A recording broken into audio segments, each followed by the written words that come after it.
Hello students, कक्षा 11 की भूगोल की कक्षा में आपका स्वागत है। आज हम लेक्चर नंबर 2 के अंतर्गत आपको भूगोल की प्रकृति के बारे में बताएंगे। कल आपको भूगोल की प्रस्तावना के बारे में बताया गया था। देखिए, दूसरा बिंदु है, दूसरा टॉपिक है, यह लगभग सर्वमान्य है कि भूगोल एक विज्ञान है जिसका संबंध प्राकृतिक विज्ञानों और सामाजिक विज्ञान दोनों से है।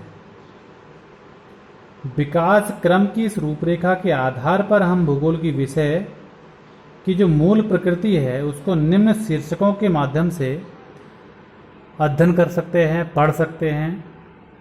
तो क्या है? सबसे पहले दिया है बच्चों, पहला है भूगोल पृथ्वी तल का विज्ञान। देखिए, भूगोल सदैव पृथ्वी तल के अध्ययन से घनिष्ठ रूप में जुड़ा हुआ रहता है। पृथ्वी का जो तल है अर्थात जिसे हम धरातल बोल देते हैं, उससे भूगोल का जो अध्ययन है सदैव घनिष्ठ रूप से जुड़ा है।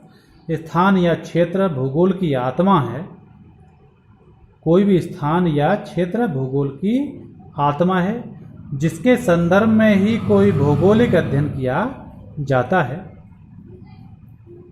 यदि किसी तत्व के संदर्भ में भूगोल की विषय वस्तु को परिभाषित करना है तो वह तत्व भूतल ही हो सकता है, अर्थात पृथ्वी का तल ही हो सकता है, क्योंकि पृथ्वी का जो तल है बच्चों वो हमारे जीवन के लिए बहुत ज़्यादा सर्वोपरि है। दूसरा,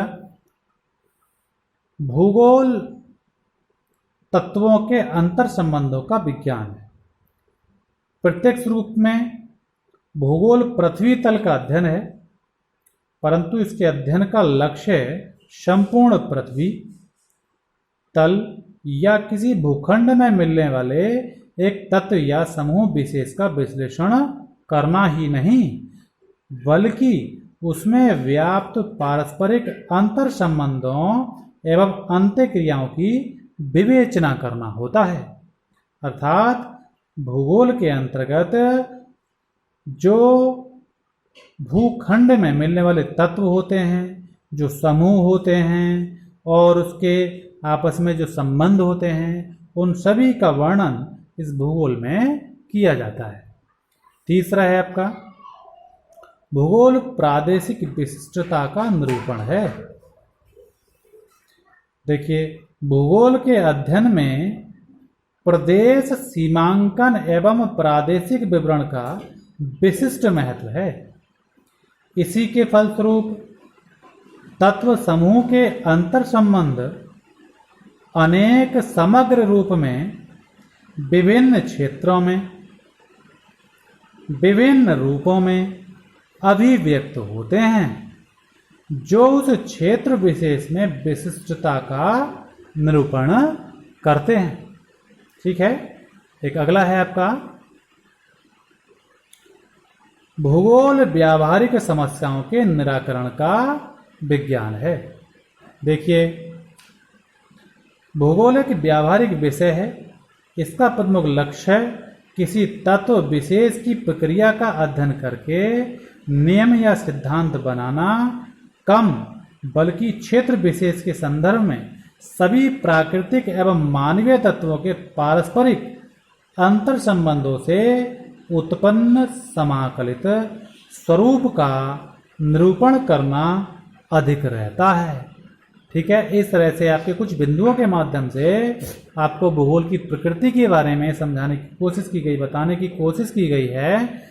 वस्तुतः वर्तमान में भूगोल एक अंतरानुशासित विषय के रूप में स्थापित है, अर्थात इस वर्तमान समय में जो भूगोल है एक अनुशासित विषय के रूप में माना गया है। इसलिए इसको एक महत्वपूर्ण दृष्टि से पढ़ते हुए, अध्ययन करते हुए इससे आप कुछ ज्ञान प्राप्त करें।